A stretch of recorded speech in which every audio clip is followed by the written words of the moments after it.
Coucou les merveilles, c'est Chloé. Je vous présente aujourd'hui l'oracle Féminitude de Monique Grande avec les illustrations de Mira, une exploration des mystères de notre être intérieur.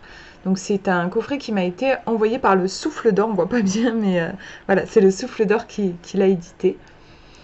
Alors, on nous dit découvrez les richesses de votre nature féminine et déployez toute votre authenticité. Notre côté féminin ne demande qu'à s'épanouir et contribuer à plus d'amour et de sagesse dans ce monde. Ce jeu propose une plongée dans le monde souterrain du féminin. Il vous connecte à votre féminité tout en vous ouvrant à votre part solaire. Profitez du message des cartes Féminitude pour vous ajuster à votre vie intérieure, activer vos transformations et booster vos projets. On a un livret de 280 pages, donc c'est un livret qui est bien fourni dans le coffret, qui décrit les messages de Monique Grande, accompagnatrice des femmes depuis 20 ans et enrichie de 55 cartes magnifiquement illustrées par l'artiste Mira. Chaque carte dévoile une facette archétypale de votre psyché, un trésor à vous approprier, une qualité à exprimer. Installez-vous et faites place à l'introspection, la profondeur, l'intuition, la sensibilité, l'ouverture du cœur et tout ce qui respire la féminitude. Et c'est un jeu qui est au prix de 34 €. Donc vous voyez qu'on est sur un jeu... comme tous les, je crois, en vrai, tous les jeux du Souffle d'Or. En fait, d'ailleurs, j'ai dit l'oracle Féminitude, mais en fait, il n'y a pas le mot oracle. Je me suis trompée, d'ailleurs. Voilà, j'ai tellement l'habitude de présenter des oracles. Mais en fait, là, on n'est pas sur un oracle. Même d'ailleurs, dans le résumé, là, il n'y a pas le mot oracle. En fait, ce sont des cartes, ici, pour travailler notre rencontre à soi, en fait, pour aller vers soi. Il y a tout le travail autour du féminin, mais en effet ce n'est pas un oracle, donc désolée, j'ai fait une erreur au début de ma vidéo. J'insiste dessus parce que je vois souvent, enfin je vois parfois en tout cas, des jeux qui sont décrits comme des oracles, qui portent le nom d'oracle, mais qui selon moi n'en sont pas en fait. Un oracle, quand même, de base, c'est un jeu, un outil, ça peut être autre chose que des cartes, mais en tout cas un outil pour voir l'avenir, pour voir ce qui est caché, pour répondre à des questions. Là, on n'est pas sur un oracle, clairement, puisque c'est pas un jeu qui a été créé pour percer les secrets de l'avenir. Par contre, c'est un jeu qui a été créé pour peut-être plus percer les secrets de la psyché. Donc ça peut fonctionner comme un oracle, bien sûr, dans le sens où on va mélanger les cartes, les mettre en éventail, tirer une carte à l'intuition. On va l'utiliser de la même manière qu'un oracle, mais simplement l'intention des créatrices ici n'est pas la même que pour quelqu'un qui va avoir créé un jeu divinatoire. Voilà, ce n'est pas un jeu divinatoire, c'est un jeu d'introspection. Je pense que c'est important de le préciser parce que je trouve qu'aujourd'hui on mélange un peu tout en fait. Donc on va regarder le coffret, pardon, qui s'ouvre comme ça, qui est donc dans une boîte qui est rigide, qui est bien costaud pour protéger les cartes. À l'intérieur, on a le livret donc qui est bien épais, carrément. C'est un livre même, on peut parler de livre. On a un petit pochon aussi pour mettre les cartes. Parce qu'après les cartes, elles sont voilà, glissées comme ça.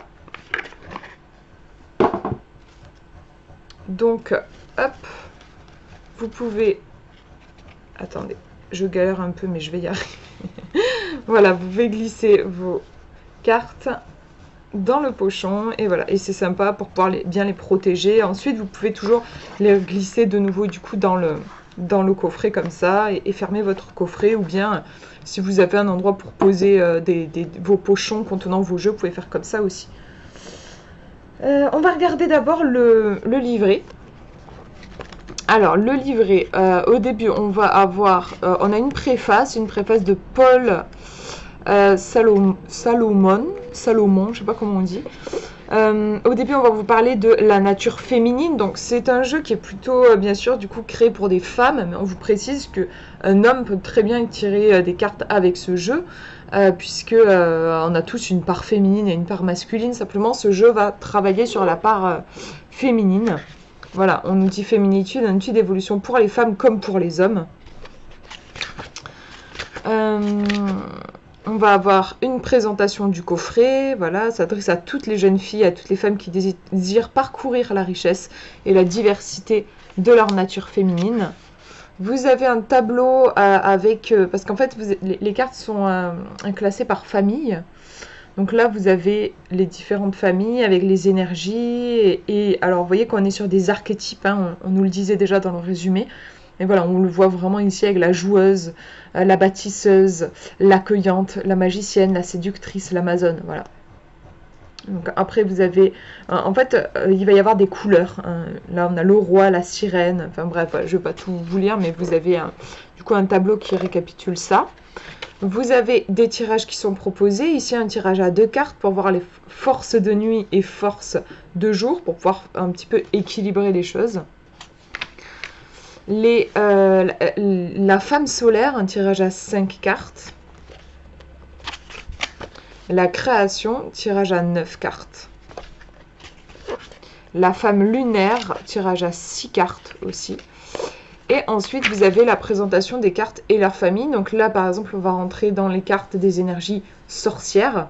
Donc là, on vous explique un petit peu. Alors des fois, il y a des parallèles avec le tarot. Voilà, on nous dit là dans le tarot, le denier symbolise l'énergie terre. Dans cette série, la terre-mère véhicule des informations vivantes, actives et nourricières. Bon, je ne vais pas tout vous lire, mais on vous présente un petit peu cette série. Donc il va y avoir 9 cartes dans cette série. Et donc la première, voilà, c'est la solitaire. Et donc là, vous avez l'énergie de cette femme solitaire qui est détaillée. Ça continue. Excusez-moi, il y a un avion qui va passer. J'espère qu'il ne va pas faire trop de bruit. Vous avez les mots-clés ici. Et précision de la carte dans le tirage. Ici. Et ça continue même derrière. Un éclairage sur votre vie quotidienne. Donc là, vous avez comme une sorte de petit rituel, en fait. Voilà, on nous dit ici, par exemple, quittez pour un temps les formes extérieures qui vous happent et vous cachent la véritable essence des êtres et des choses. Trouvez aussi comment la femme solitaire de cette carte, cette posture qui vous invite au repli à l'intériorité, cela vous permettra de décanter et d'être au cœur avec vous-même. Bref, j'ai bugué parce que j'ai pas très bien lu. Trouvez-vous aussi comme la femme de cette carte une posture. Ok, j'avais pas compris la phrase. On nous demande en gros de nous inspirer de la posture de cette femme sur la carte pour toucher cette intériorité. En tout cas, c'est ce que je comprends. Donc voilà, vous avez un message plus ancré dans le quotidien ici, et vous avez même un exemple là de pratique personnelle, où là pour le coup c'est vraiment du concret. Retirez-vous dans votre espace perso, fermez vos yeux, respirez profondément, mettez-vous à l'écoute de tous les bruits extérieurs qui parviennent jusqu'à vous, progressivement sentez-les s'éloigner, goûtez peu à peu le silence. Bon, on est sur une sorte de méditation ici. Vous voyez qu'il y a quand même pas mal d'informations pour chaque carte, hein. Si je reprends une autre ici, la chasseresse, ça commence là. Ça continue, des mots-clés, la carte dans le tirage, un éclairage pour la vie quotidienne, on tourne la page, ça continue. Et à la fin, on a un exemple de pratique personnelle. Le rituel, il est plus ici, en fait. Je vous disais, là, sur le truc quotidien, ça, mais en fait, le rituel, le côté vraiment concret, il est plus dans l'encadré ici. Donc voilà, du coup, donc aussi pour se repérer, vous voyez, on a en haut, là, on nous dit les cartes mères en turquoise. Pour savoir, en fait, quand vous tirez une carte... Mais du coup, on va les regarder. Voilà, par exemple, si j'ai tiré cette carte-là, l'arbre matrice, donc on voit que c'est la numéro 6.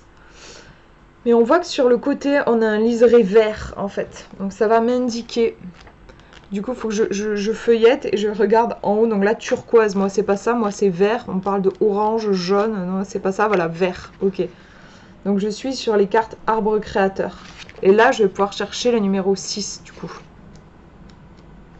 Voilà, donc là je suis bien à l'arbre matrice, vous voyez, parce que je pense que ouais, c'est ça, en fait des numéros 6, vous en avez plusieurs en fait dans le jeu en fonction des familles. Par exemple, si vous avez une carte mère donc en turquoise, bah, vous avez aussi un numéro 6 en fait.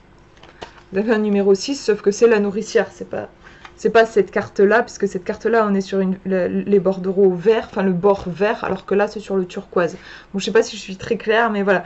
C'est un petit coup à prendre au début, en ayant le jeu. Moi, j'ai eu du mal à comprendre comment est-ce qu'on pouvait distinguer les familles. En fait, c'est avec la couleur, quoi, qui est indiquée en haut. Le livret est en noir et blanc, donc il n'y a pas le code couleur. Voilà, il faut le lire, en fait. Voilà, savoir que les cartes vierges vont être bleues, claires. Enfin, voilà. Donc voilà pour le livret, on va regarder les cartes. Du coup, alors, le dos des cartes, voilà à quoi il ressemble.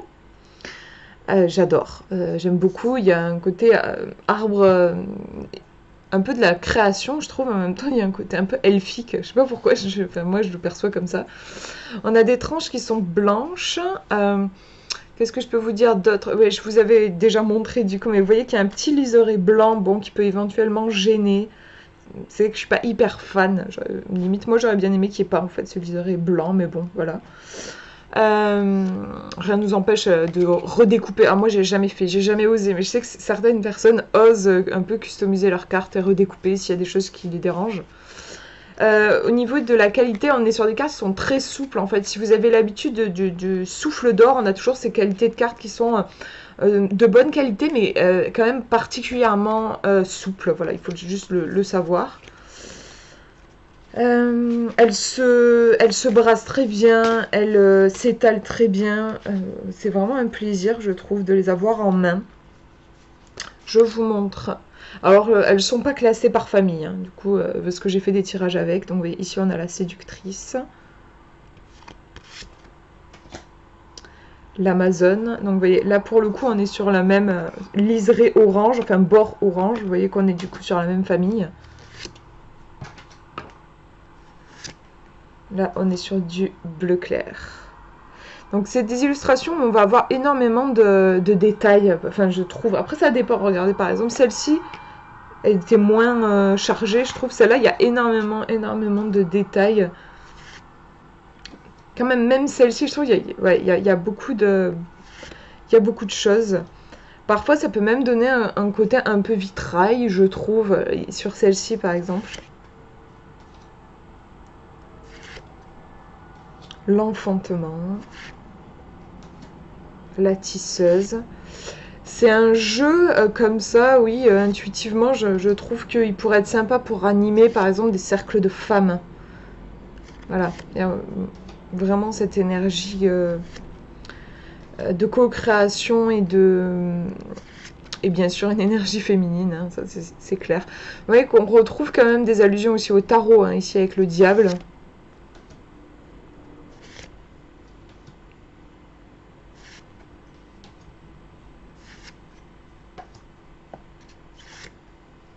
Et on est donc sur des archétypes, et ça j'apprécie beaucoup, parce que les archétypes, c'est super puissant en fait. Ça vient s'adresser directement à notre inconscient, j'adore celle-là aussi, magnifique. Ça vient s'adresser à notre inconscient, et c'est hyper puissant forcément, j'adore celle-là aussi. C'est puissant encore plus pour un jeu justement qui a pour vocation de travailler vraiment au niveau de la psyché, quoi. Alors on a beaucoup d'arbres, hein. Magnifique aussi, je trouve, avec le visage qui se découpe dans l'aile du papillon.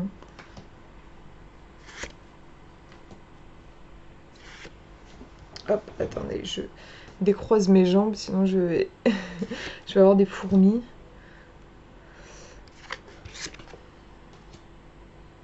L'alchimiste. L'extase. Le roi. La solitaire.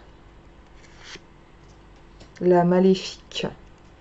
On a des énergies puissantes, hein, aussi. L'arbre du haut. La lumineuse. L'amoureuse. La joueuse, j'aime beaucoup. La liberté.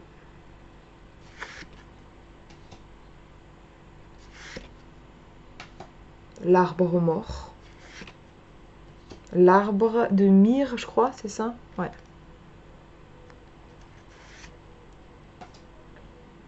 La joyeuse. La mystérieuse. L'arbre lune, j'aime beaucoup l'arbre lune.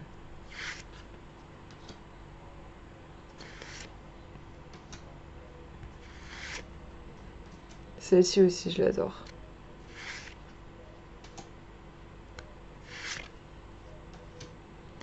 On a ici les forces de jour et les forces de nuit. Super intéressant, je trouve, de travailler ces énergies-là. D'avoir les mêmes sur une seule carte. J'aime bien. La princesse. Et la sorcière. Avec un côté, on dirait, lumineux et un côté plus dark. Allez, hop, je vous tire une carte. On va voir. Un message, je vais demander un message pour vous qui regardez cette vidéo. Qu'est-ce que l'énergie féminine a envie de vous dire, de vous conseiller?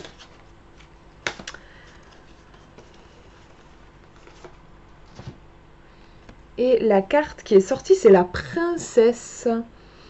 Alors, on a vraiment deux, on voit deux, comment dire, comme si la carte était divisée en deux en fait. Ici, on devine des étoiles.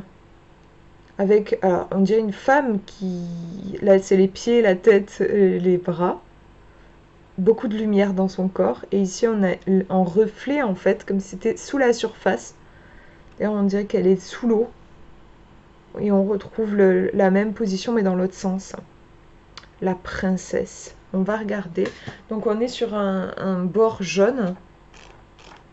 Donc, je cherche, voilà. On est sur une carte dualité, en effet. Hein, c'est ça, on voit bien la dualité dans la carte. Et on est sur la 5, donc, alors... Je vais juste vous lire rapidement, enfin, au moins regarder ce que les cartes dualité, qu'est-ce qu'on nous dit dessus. Je trouve que c'est intéressant. Qu'est-ce qu'on nous dit? Les cartes de la balance et de l'éther, nous c'est pas notre cas. Je regarde, en fait, je ne veux pas tout vous lire parce que c'est un peu long et surtout si je vous lis en plus la définition de la carte, ça va faire beaucoup. Allez, je vous lis le début. Nous portons tous en nous une chose et son contraire. C'est pourquoi certaines de ces cartes sont présentées sous forme de personnages de contes de fées et mettent en lumière le dialogue intérieur alimenté par les forces contraires qui agissent en nous, quelquefois à notre insu. Chaque carte comporte deux aspects. La face ombre qui exprime le côté du personnage dont on doit apprendre à se méfier. Et au contraire, l'autre face lumière correspond à la qualité qui peut devenir un allié précieux dans notre façon de penser et d'agir.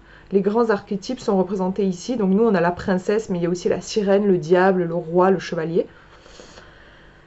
Ce sont des créatures vivantes, sous-jacentes à tous nos comportements, à nos humeurs et à nos réactions. Ok, bon, je ne vais pas lire plus, mais voilà, on a compris du coup qu'on est bien sur, oui, cet aspect, à la fois le côté sympa de la princesse et le côté moins sympa.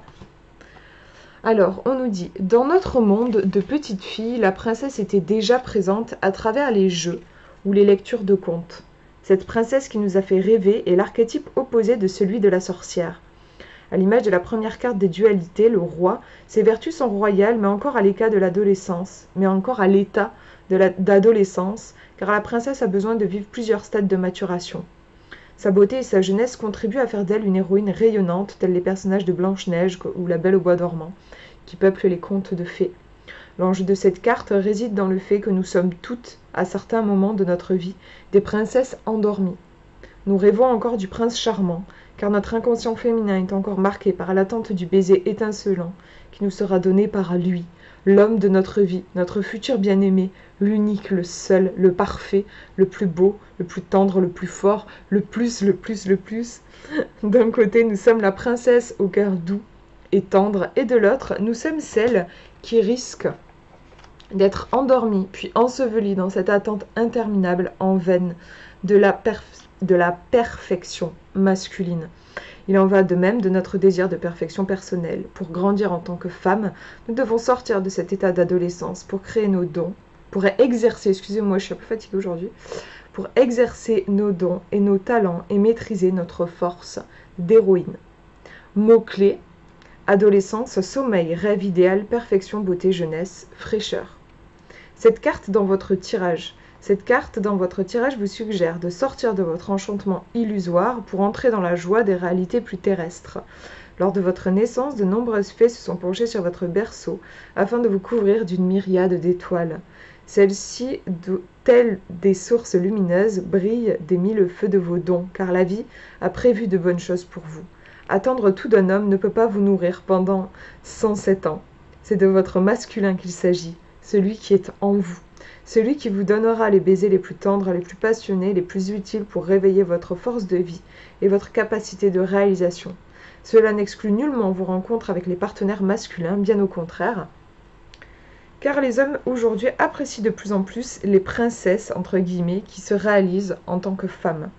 Les femmes princesses de cette carte dessinent un pont entre les lois cosmiques et les lois telluriques, car la petite princesse des contes, endormie et naïve, doit aujourd'hui atterrir, toucher terre et la féconder de ses étoiles lumineuses. En restant princesse assoupie, vous risquez d'être engloutie par le sommeil qui ressemble à la mort de tout votre potentiel de réalisation féminine. Ne rêvez plus d'être une divine princesse. Vous l'êtes déjà. Ne rêvez plus du prince charmant. Il est en vous comme un beau chevalier qui attend sa vraie mission afin de parcourir le monde. C'est lui qui vous mènera aux sources de tous vos accomplissements. Ne rêvez plus de bijoux et de somptueux habits. Ils sont en vous, dans votre cœur, capables d'aimer sans illusion et sans condition.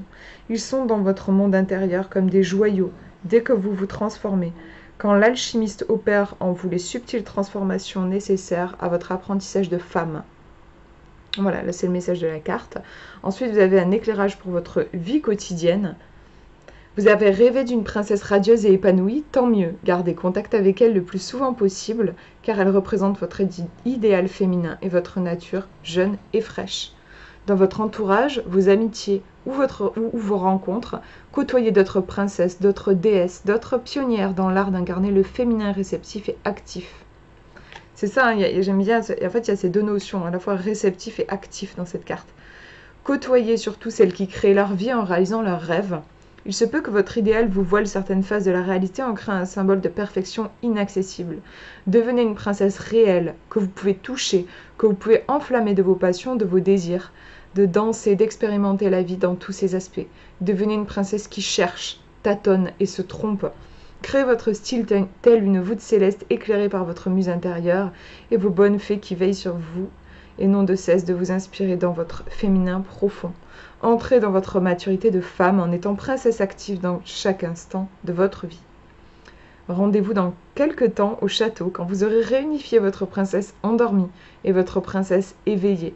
Elles sont toutes les deux à accueillir comme les parties sombres et claires de votre psyché féminine. Il suffit d'un souffle de vent, du cristal de l'air ou de la violence d'une tornade pour réveiller leur force subtile et créatrice. Et en fait, je vois qu'il n'y a pas l'encadré, donc c'est pas présent pour toutes les cartes. Exemple de pratique personnelle, vous voyez ce petit encadré, apparemment il n'est pas présent pour toutes les cartes parce que là pour la princesse voilà, c'est pas présent. Mais vous voyez que ça fait quand même déjà beaucoup d'informations. Donc là ouais, on a l'idée au niveau de... excusez-moi, j'ai mis un coup dans la table. Au niveau de l'énergie, moi en tout cas de ce que j'en retiens, il y a vraiment l'idée de une énergie peut-être un peu immature en fait. Qui ne sait pas qui n'a pas trop été en contact avec des expériences, dans ce sens-là, en fait, immature. Elle n'a pas encore assez mûri. Et en même temps, il y a un vrai trésor, en fait. Il y a une pureté dans les rêves de la princesse, voilà, dans les rêves des adolescents. Il y a une intuition aussi, il y a une pureté, quelque chose qui est comme directement en lien avec les rêves. Et ça, c'est beau, ça, c'est pur, ça, il y a une fraîcheur, en fait, qui est précieuse. Et je pense que le message ici de la carte, c'est de rester en contact avec cette fraîcheur. Il y a un petit côté un peu candide, en fait. Tout en y apportant l'énergie de l'action, de l'expérience et du réel. Parce que sinon, on va juste rester une princesse qui rêve dans sa tour, et qui attend voilà, d'être délivrée par le prince, enfin par quelque chose d'extérieur. Et ça peut durer des centaines d'années. En gros, c'est ça. Si on regarde La Belle au bois dormant, notamment. Donc, Là, l'idée, c'est de se délivrer soi-même et d'œuvrer, d'avoir à la fois ce côté candide de la princesse et peut-être aussi incarner l'énergie du chevalier qui va apporter aussi de l'action et la présence au réel. Voilà pour cette présentation, j'espère que ça vous aura inspiré. Je vous mets le lien dans la description si jamais vous voulez le commander. Je vous fais de gros bisous, prenez bien soin de vous.